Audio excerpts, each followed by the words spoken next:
Hello everyone. Today on stream we watched the Jaina Harbinger episode, and also Twitter if you guys or girls wanted me to upload the reaction video to it.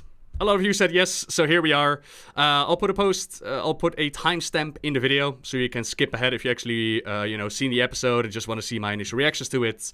Otherwise, sit back, relax, and enjoy. Now do be careful, I am going to be talking about things that we see on the beta and things that we've seen on the PTR. So that does mean spoilers ahead. If you don't want any spoilers, this reaction video is not for you. Alright, here we go, here we go!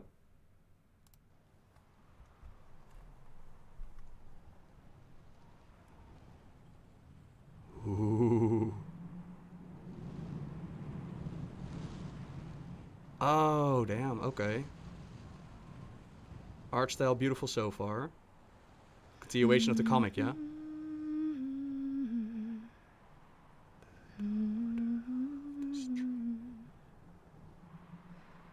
Beware, beware, the daughter of the sea.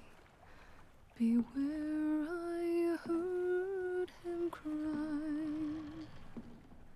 His words carried upon the ocean breeze as he sank beneath the tide. Wow. Okay. Those blood-soaked shores of Kalimdor, where sailors fought and died, the admiral fell at their amour because she left his side. Why this, so daughter of the sea? Why this, did she forget her seaside days? Always the pride of our nation's eyes. How could she go astray?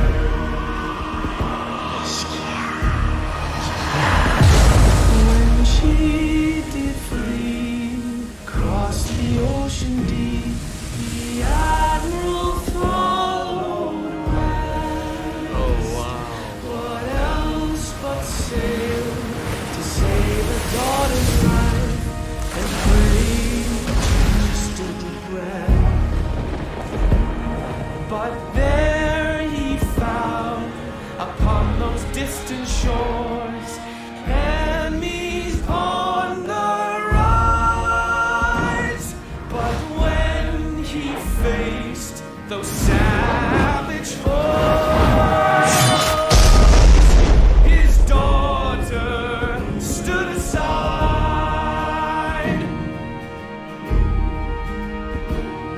and buried deep beneath the waves, betrayed by family,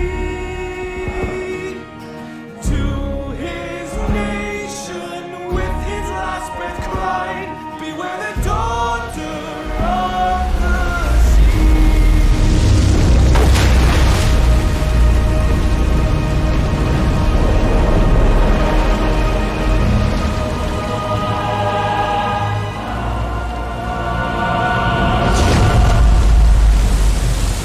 What the fuck? Did she just raise her daddy's ship?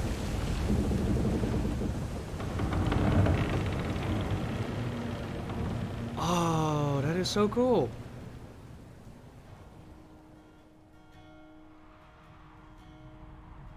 Wingardium I'm Leviosa. listening now. Father.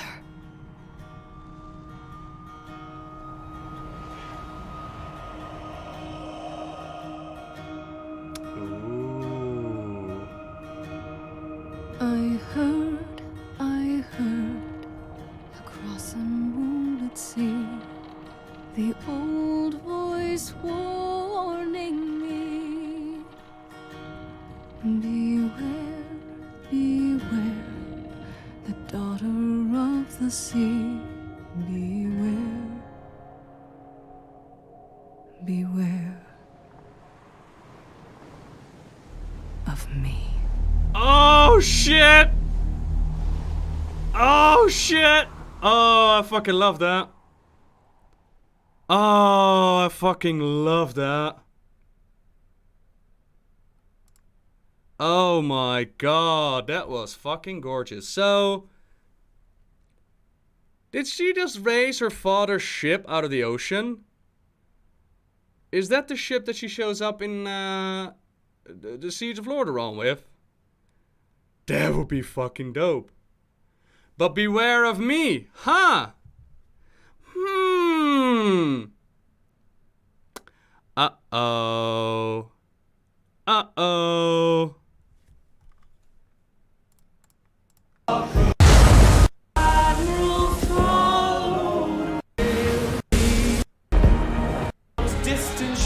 I kind of want to know what those ghosts said to her.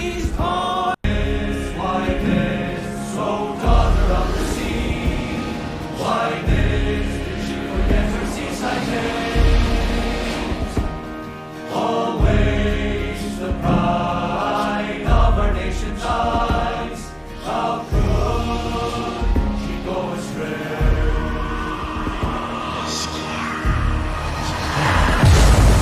It sounds like they say mascara. You forgot your mascara, but I highly doubt that that's what they said. I don't think so. But that is well cool though. Somebody's asking how can she see them? I mean, I imagine that this is like a representation of being haunted by the ghost of the past, right? That makes sense. Although there is the whole Blighted Land thing going on. Maybe she truly has ghosts around her now. I don't know. But the mentioning of I'm listening to your father. That is not the first time she actually says this in, oh god, Tides of War, where she goes to Stormwind to recruit the aid of Anduin to recruit the aid of the Alliance with Varian. She actually goes to the statue of her father and she's like, I'm so sorry, father, I should have listened to you. So this is not the very first time that she says, I'm listening to you now. But it's well interesting that she says at the end, beware of me. Because in the comic, Kaltiris is like, yeah, the Alliance and the Horde is already at war with each other. We will stand alone. And she's like, no, you will not stand alone. And I think this is a continuation of that. I'm pretty sure that is. So from the moment we see the end comic where she puts down the sword, then the Harbinger episode picks off. But that final line, oh my, oh my, oh my, oh my. The Admiral felt furthermore because she left his side. Why did she do this? How could she go astray? Beware the daughter of the sea. I heard across a moonlit sea the old voice warning me. Beware, beware, the daughter of the seas. Beware, beware of me. Wow. Well, cool. Very, very cool. Yeah, I love this episode, man. I really, really love this episode. I want to see it again. Fuck it, we're gonna see it again. How could she go astray? When she did flee, You scared Jet Ghost, what do you think? ocean deep, the Admiral followed where there he found upon those distant shores. Oh, it's so cool, man. Enemies on the rise, but when he faced those savage foes. That's the same pose they use for the orc in the Battle for Azeroth cinematic, right? Like the final scene? I'm pretty sure that's the same pose. His daughter stood aside to his Simba. nation with his last breath cried, beware the daughter of the sea.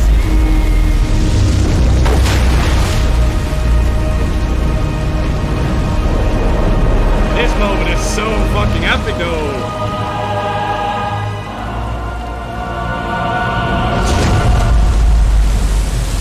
Now I'm even more curious how the fuck she shows up at the Siege of Lordaeron with a motherfucking bow.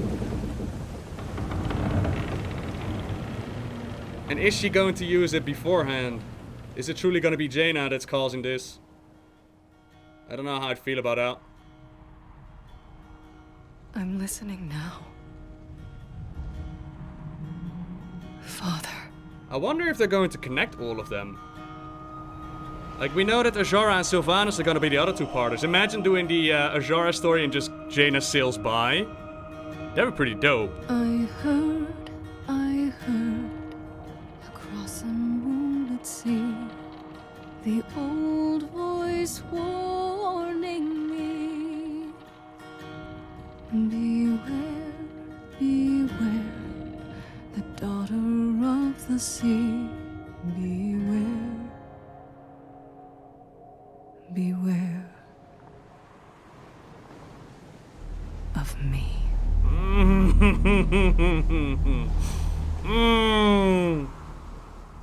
Oh, that is so sexy though. Fuck me, that is sexy. Alright, that was... Hang on, where did you go? Window capture. You can go away. That was... Oh, I love it. And as with the best of things, it makes you, you know, want just a little bit more. I need to know just a little bit more. What's gonna happen next? Beware, beware, the daughter of the sea. Howdy, everybody. Right, so I'm recording this off the stream because I'm a very professional streamer. And I, of course, you know, recorded everything I wanted to say in one single go. Yeah, not really. So that was my initial response to the Harbinger episode for Jaina. And in short, I thought it was absolutely amazing. I love that they added the entire Daughter of the Sea song to the game, or at least, you know, a version of it. We already had the Dynamite lyrics from Battle for Azeroth, and now we actually see it in such a beautiful rendition. It was really, really cool. A couple of things I wanted to point out as I shake my monitor a lot. One little detail I spotted later at the end of the stream, actually, when we watched it one more time, was that the statue at the front of the ship, I'm sure that there's an official English name for it. That's actually one of the siren beasts that we saw in the Battle for Azeroth beta, which I thought was a really nice touch. I was like, oh, cool, we actually see that in-game. And a lot of people actually asked, like, what is the backstory behind all of this? What exactly is this video about? For those that have played Warcraft 3, you might remember the moments where Thrall and Jaina had built up Fedamore and were working on the founding of Durotar. And her father, Dalen, shows up. And Dalen is thinking that he's on a rescue mission, right? He's looking for his daughter after the events in Lordaeron with the plague. And he shows up there and he sees the barbaric horde. The same horde that he fought during the First and Second War. The same horde that entered the Dark Portal and tried to take over Azeroth. He fought in that war with the Alliance of Lordaeron. And here they were again. But what he didn't realize was that this was a different horde. This was a horde led by Thrall, one that stood shoulder to shoulder with his daughter when they fought against Archimonde and the Legion. And they were working towards a peace. They were trying to make it work. Of course, her father, you know, showing up like that, trying to trick Thrall into a meeting, trying to take out the war chief. They caused a bit of trouble. And, oh boy. They're fine. Apologies for that. And, yeah, Jaina made the decision to stand to the side. And she asked Thrall, like, spare as many of my people as you can. And that's what they did. Thrall, Rexxar, potentially Chen and Rokan, they entered Fedamore. And they took care of his father, of her father, as the Daughter of the Sea stood to the side. Now, the survivors went back to Kul Tiras, and they reported on this. And they were pissed, of course. They asked the Alliance to retaliate, but the Alliance, they were still reeling from the aftermath with the plague and all that. Not to mention that they mentioned, like, you know, this is Dalen's own crusade, his own fault. Deal with it. So they separated themselves from the Alliance, but their anger was not towards them. Their anger was towards the Daughter of the Sea, the daughter that stepped to the side. They made songs about it, old songs, and to this day they still sing them on Kul Tiras. Some of you also asked, like the lyrics say, the old voice on the sea.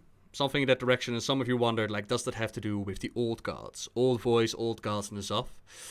Anything's possible, but I personally hope not. I personally hope it's more a reference to an old song, a song that's been passed down for generations. A warning, be careful of the Daughter of the Sea, rather than an old god corruption.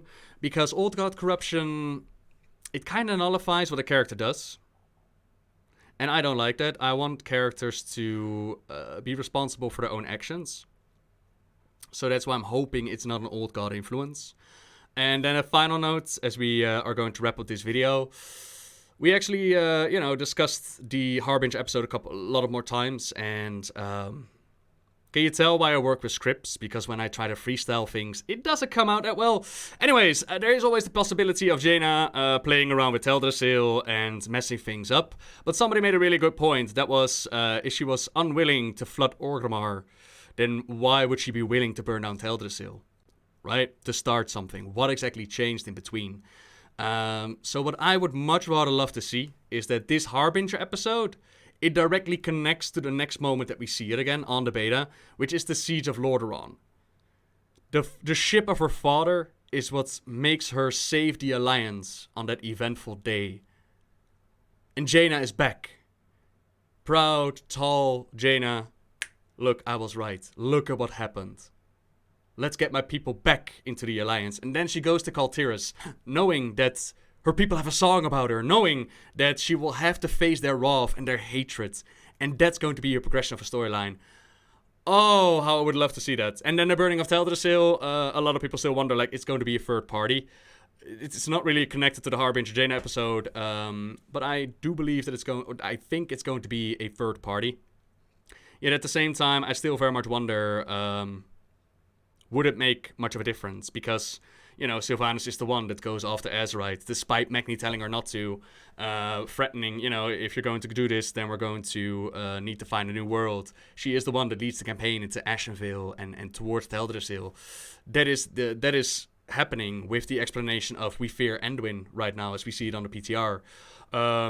Now, of course, a lot of things can still change. A lot of things can still happen in between. Who knows what the Sylvanas episode is going to be about. I'm personally really curious to see how the Azara one is going to play out.